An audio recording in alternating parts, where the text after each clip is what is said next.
Iran Israel যুদ্ধ ছড়িয়ে পড়ছে গোটা মধ্যপ্রাচ্যে। ৩ দেশ থেকে ইসরায়েলে হামলা চালানো হচ্ছে।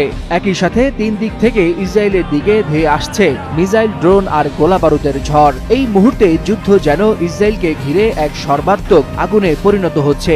এতেই ভয় আর আতঙ্কে দিশেহারা অবস্থা তেল আবিবের। নেতানিয়াহু বাহিনীর বিরুদ্ধে ইরান ছাড়াও হামলা চালানো হয়েছে ইয়েমেন ও ফিলিস্তিনের গাজা থেকে।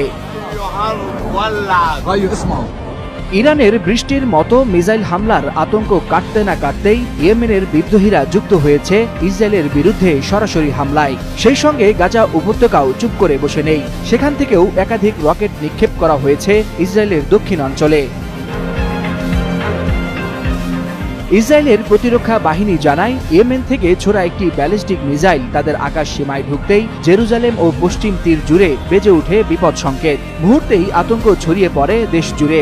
তবে মিসাইলটি তাদের আকাশ সীমায় ঢুকতেই সেটি ভূপাতিত করার চেষ্টা করা হয়েছে।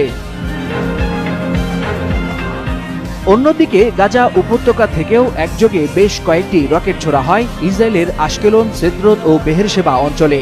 কয়েকটি রকেট ইসরায়েলের আয়রন ডোম প্রতিরক্ষা ব্যবস্থা ঠেকিয়ে দেয়। তবে দুটি রকেট আবাসিক এলাকায় আঘাত হানায় ৫ জন ইসরায়েলি আহত হয়েছে বলে জানা গেছে।